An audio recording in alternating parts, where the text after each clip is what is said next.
Alright guys, moment of truth here. Let's see how this is going to work.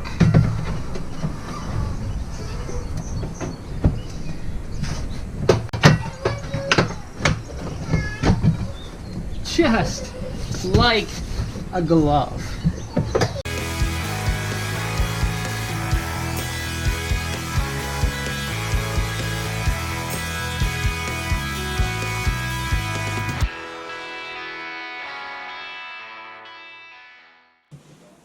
So 2018's Pioneer Takeover is less than a week away. So what that's going to mean is a lot of hours spent on the trail.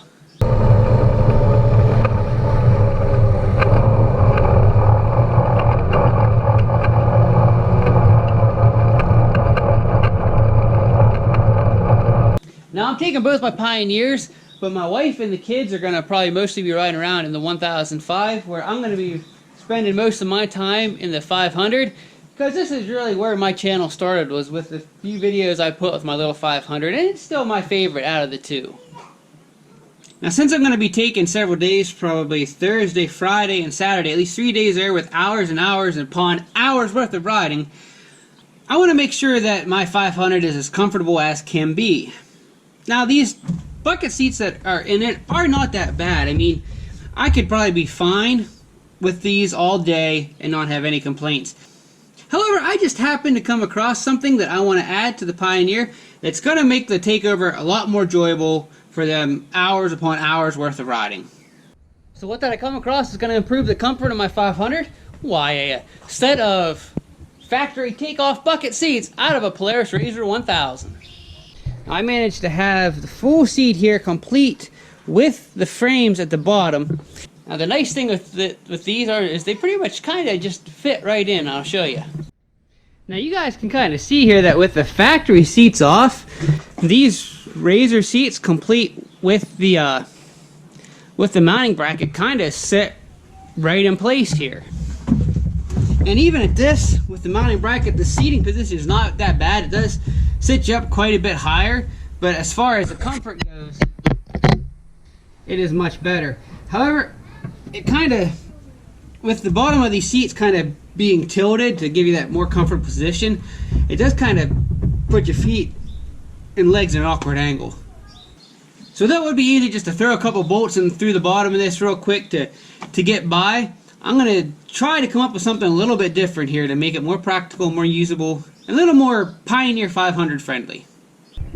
So what I'm going to do here definitely is I'm going to remove the back and the seat bottom off the frame, and for time being, so I can get this done before the takeover, I'm not even going to worry about using this frame. The previous owner didn't have a RZR. He actually had bought these seats as factory takeoffs and had them in a Yamaha Rhino. So he had these diamond plate bases made up so he could bolt it right into the Rhino. So I think since I got them plates, I'm going to be able to adapt those to work here with my 500. So here is one of the plates that was used in the Rhino, and what I have done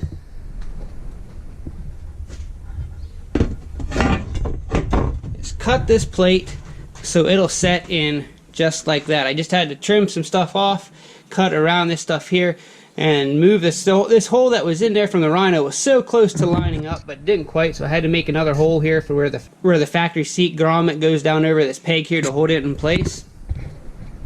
But I got this here fitting pretty good. And what I plan on doing with that plate there is then taking the seat bottom and attaching it like so. So I have this nice thick cushy bottom with the factory back. And I think it'll be a very good compromise between the both to get me through the Pioneer takeover.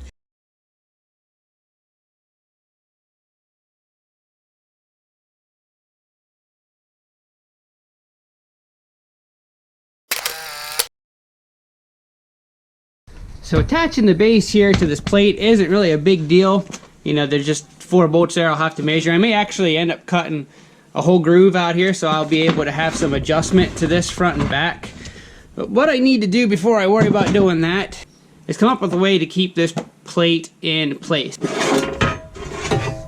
And I'll probably do it somewhat like the factory seats, where I'll attach some kind of hook here that I can hook it under, set that down, and then I'll have to come up with some way to attach the back.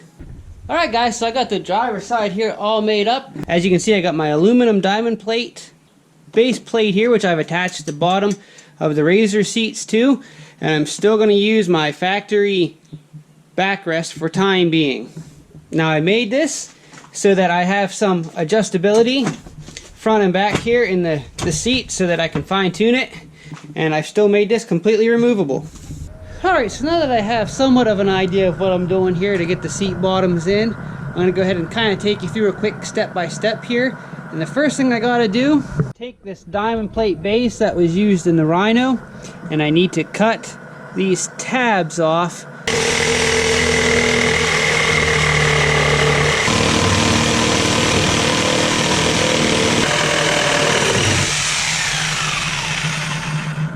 Once some tabs are off, it was just a matter of lining up the diamond plate where it was going to go, tracing out the profile of the seat base, and then cutting it out. Alright guys, as you can see, we have this fitting pretty close now, but as you can see, there's a wobble, and what's going on is we have this peg that comes up here that the factory bottom seat grommet pushes on to hold it in place. So we're going to have to drill a hole to allow this to come up like we did on the other side. So again, the nice thing about this being aluminum diamond plate and aluminum being soft is if I get this pretty close here to where I want it to set, and make sure it's on that peg, I can just take a dead blow hammer, give her a tap,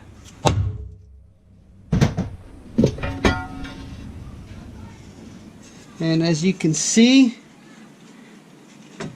and I don't know if you guys can see that or not, but that tap left a little divot where that peg is, and I'll be able to drill a hole right there, and we'll be able to slip her down over.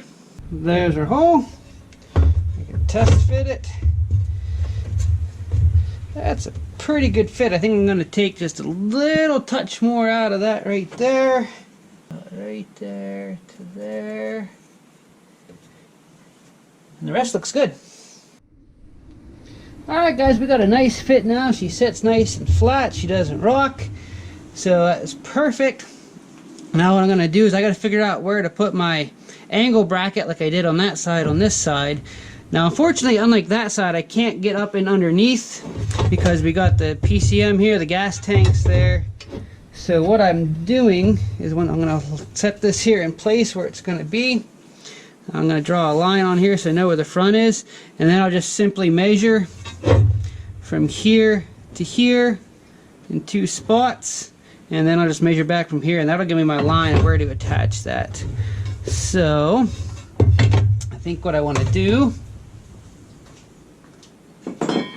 so I know how wide, is figure out where this is going to be here. I'll put a mark. Put a mark, transfer it up here to this, and we'll do a little mark, a little mark. Set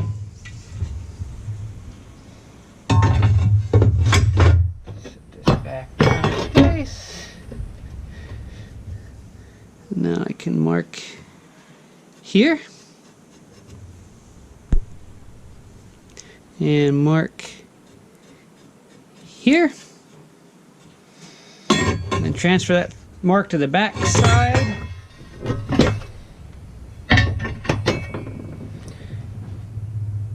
Doot doot, doot doot. And I could, now I just need to get our measurement from here to here. Drill some holes, attach our angle iron, and we'll be good to go. Alright guys, so before I get my measurement here, what I did is I went ahead and cut my utility knife, cut my slot for the angle iron. Now be careful, your wires for your PCM and other things are run right there behind it. So be very, very careful when you cut it. It does help if need be. I was fine just using the utility knife, but if you take a little torch and heat up your blade, it'll cut through that like a hot knife through butter. Although it's actually a hot knife through plastic, but same thing. So now that I have my slot cut, so this we can slip into place, and now I can hold that there, and get my measurement from the line to this back edge, and then I'll know where to attach my other piece of angle iron that will bolt to the bottom of our aluminum base, and then this will bolt to that just the same as the other side, and that'll take care of how the front is going to be held in place.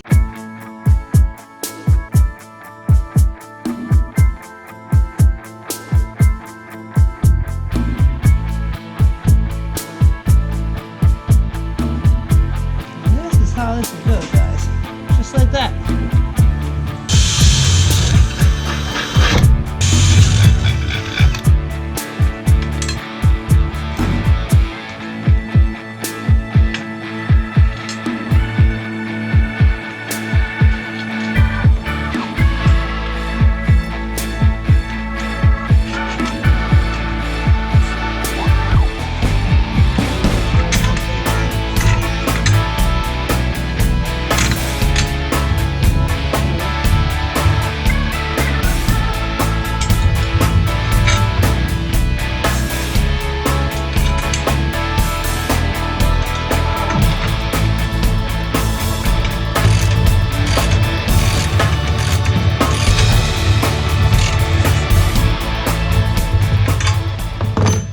And there we got our piece of angle on there.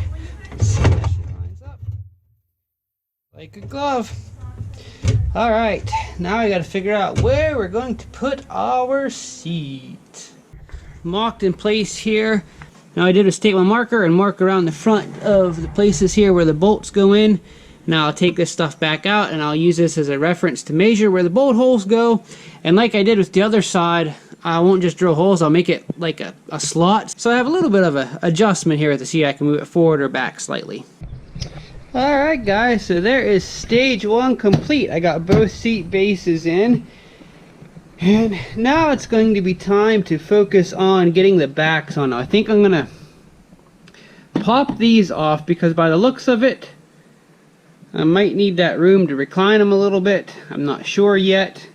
But I'm thinking I'm probably definitely going to have to do some trimming out of the plastics here so that can sit flat against the bar. Again, what my plans are to do here with the seat is to cut the seat frame off right in here. And then I'll be able to drill through back here and put a bolt through right onto the metal diamond plate.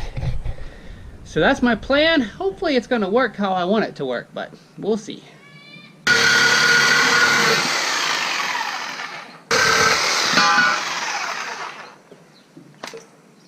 Well, that was easy enough.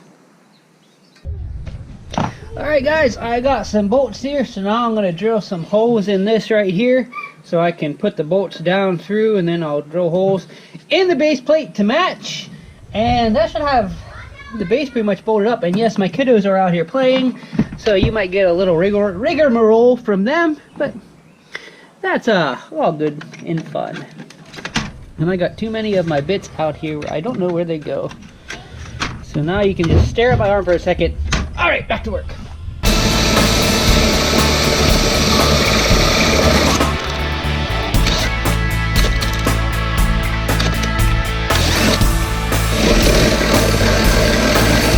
Alright. One hole. Let's see how she... Oh, it's perfect. That'll be perfect for that guy. Now, with this precision eyeball I have, I'm going to drill this one in the exact same place down I did this one without needing to measure.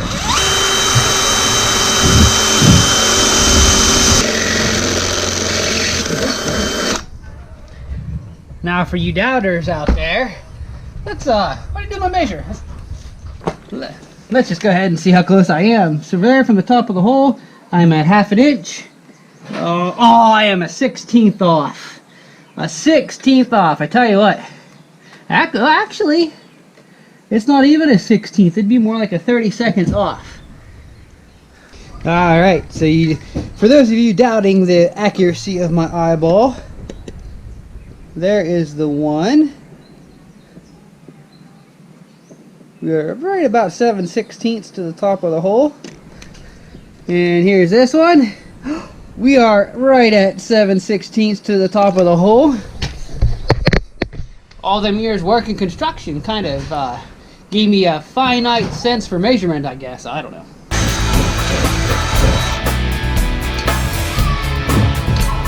Careful.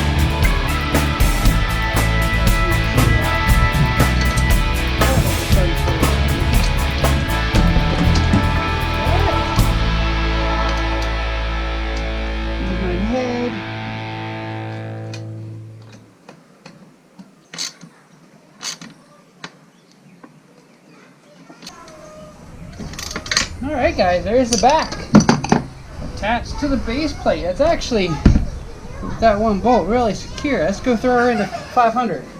Alright guys, moment of truth here. Let's see how this is going to work.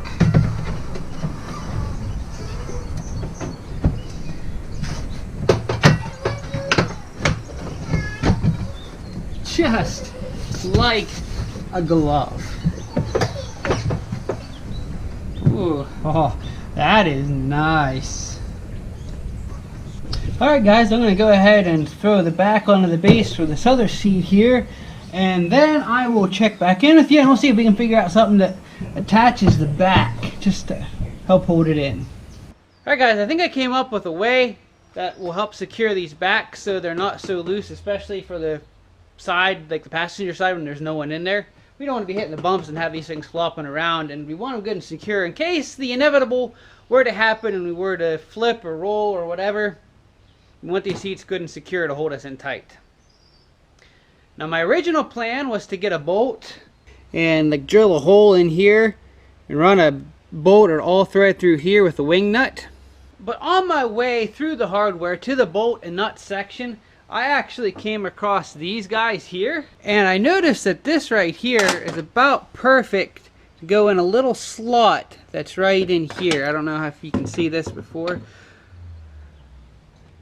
So I'm thinking if I do that, and then I can hook this end on there like that, then I can use this adjuster. These are just like one of like a wire fence tightener, you know, to take the slack out of the wire. And I think these are going to work perfect. So I'm going to pull the back off here and run that through and see how well it attaches. Guys, let me tell you what, this is going to work out perfectly, at least for my scenario now. I don't know if you get RZR seats, if you'll have the same kind of frame as I do, or what, but for my case, what I plan to do with those tensioners worked perfectly. Let me show you. What I did is I took the seat back loose, took the hook out of here, and this frame has a slot in it right here that this guy fit perfectly in. That's also going to allow me some swivel here and some adjustment. So let's throw this back in here and get this buttoned up. So there it is, guys, and I must say, this is, I mean, you can see I'm shaking the whole machine. The seat's not going to go anywhere, so I think that's going to work perfectly. Then all I have to do to remove the seat is just take this, loosen it up, and the seat will pop forward like I've already shown you guys. If you're wondering, these guys that I used, I think this was maybe $3, and I think this was maybe $3 for this. And this is a 1/4 inch. Focus. Yeah, it's not going to focus on it. Anyway, this is a 1/4 inch by 7.5 inch. And these are zinc plated, so they'll withstand the weather and the mud and dampness, so they shouldn't rust too quickly. Right there, see it says Weather Guard. But yeah, that worked out far better than I could have hoped. So that's it for the install of these guys. Now again, depending on what kind of seats you get, if it's a different model RZR, again, these seats are out of a RZR 1000, so like the RZR 800 to 900 seats might be different. I don't know.